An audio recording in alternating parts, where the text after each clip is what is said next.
नमस्कार, आप देख रहे हैं न्यूज 18 बिहार झारखंड का डिजिटल प्लेटफॉर्म दुनिया की खबर में आपका स्वागत है। मैं हूं शुभी मिश्रा आपके साथ। मानवाधिकारों की स्थिति को लेकर यूएन में ईरान को पश्चिमी देशों ने शुक्रवार को फंसा दिया।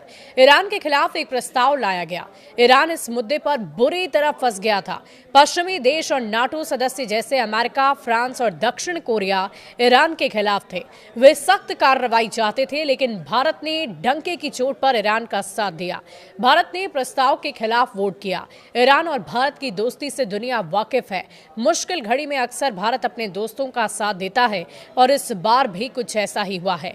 पश्चिम देशों ने शुक्रवार को ईरान को यूएन में फंसाया। ऐसे में भारत ने देखा नहीं गया। भारत ने डंके की चोट पर ईरान का साथ दिया। दरअसल हुआ ये कि यूएनएचआरसी यानी कि संयुक्त राष्ट्र मानवाधिकार परिषद में ईरान की मानवाधिकार उल्लंघनों पर एक बड़ा विवाद हुआ। शुक्रवार को यूएनएचआरसी ने ईरान की निंदा की और हाल के विरोध प्रदर्शन पर क्रूर कार्रवाई की जांच के आदेश दिए। ये जांच हजारों लोगों की मौतों से जुड़ी हुई है। ईरान इस मुद्दे पर बुरी तरह से फंस गया था। पश्चिमी देश और नाटो सदस्य जैसे अमेरिका, फ्रांस और दक्षिण कोरिया ईरान के खिलाफ थे। वे सख्त कार्रवाई चाहते थे, लेकिन भारत ने डंके की चोट पर ईरान का साथ दिया। जी हां, भारत ने प्रस्ताव के खिलाफ वोट किया और इससे पश्चिम देश भौचक्के के रह गए। वे सोच भी नहीं पाए कि भारत जैसे बड़े लोकतांत्रिक देश ईरान के पक्ष में खड़ा होगा।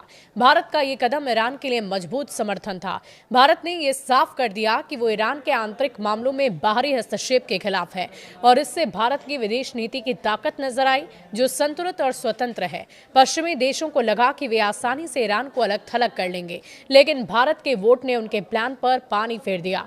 भारत की तरह ही चीन ने भी ईरान का साथ दिया है। और आखिर हुआ क्या, हम आपको पूरी कहानी सुनाते हैं। दरअसल ये पूरी घटना जेनेवा में यूएनएचआरसी की इमरजेंसी मीटिंग में हुई। यूएन की इस बॉडी ने ईरान के खिलाफ एक प्रस्ताव पास किया। ये 2022 में शुरू हुई जांच को बढ़ाने का था। अब यूएन जांचकर्ता हाल के दंगों को भी जांच करेंगे। ये जांच भविष्य में कानूनी कार्रवाई के लिए दस्तावेज तैयार करेगी। अधिकार समूहों का कहना है कि 1989 की इस्लामी क्रांति के बाद ये सबसे बड़ा क्रैकडाउन था। इसमें आम नागरिक भी मारे गए। हालांकि तेहरान सरकार ने इसे आतंकवादी और दंगाइयों का काम बताया। उन्होंने कहा कि अमेरिका और इजराइल जैसे विदेशी दुश्मन इसके पीछे हैं। ईरान के यूएन मिशन ने इस प्रस्ताव की निंदा की है। ईरान ने कहा कि वो बाहरी हस्तक्षेप नहीं सहन करेगा।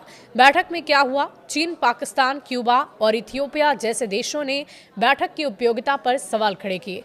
चीन के राजदूत जिया गाइड ने कहा कि ईरान का दंगा आंतरिक मामला है। जांच के खर्च पर भी सवाल है। यूए में फंडिंग संकट पर है, जिससे अन्य जांचें रुकी हुई है। यह स्पष्ट नहीं है कि इस जांच का पैसा कौन देगा। इसके बाद बात अब वोटिंग की थी। इसमें कुल 46 देशों ने वोटिंग किया। प्रस्ताव ईरान के खिलाफ था, यानी जांच बढ़ाने के पक्ष में।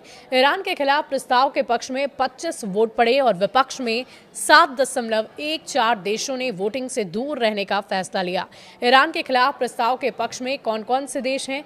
फ्रांस, मेक्सिको, दक्षिण Korea, America, Germany, Britain, Japan, Netherland, Spain, Italy, Australia, Canada, Sweden, Norway, Denmark, Finland, Ireland, Belgium, Switzerland, Austria, Poland, चेक गणराज्य, लिथुआनिया, लताविया, एस्टोनिया, ये सभी पश्चिमी और नाटो देश हैं। प्रस्ताव के खिलाफ में कौन कौन? भारत, चीन, Pakistan, Cuba, Ethiopia, Venezuela, Bolivia. ये देश ईरान के आंतरिक मामलों में हस्तक्षेप के खिलाफ है।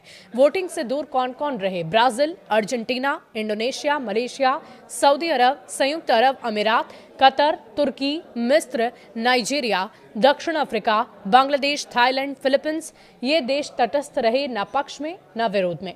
भारत का साथ आखिर क्यों ईरान के लिए अहम है? ईरान पर यह वोटिंग दिखाती है कि दुनिया कितनी बटी हुई है। पश्चिमी देश ईरान पर दबाव बनाना चाहते हैं, लेकिन भारत और चीन जैसे बड़े देशों ने ईरान का साथ दिया। भारत का वोट अहम था क्योंकि भारत ईरान से तेल आयात करता है और दोनों के बीच पुराने संबंध हैं। इससे भारत की नीति साफ हुई है कि वो मानवाधिकार के नाम पर सियासत नहीं होने देंगे। ईरान में विरोध प्रदर्शन महिला अधिकारी से शुरू हुआ था। एक महिला महसा अमीनी की पुलिस हिरासत में मौत हुई, उससे भड़क गए। अब ये पूरे देश में फैल गया।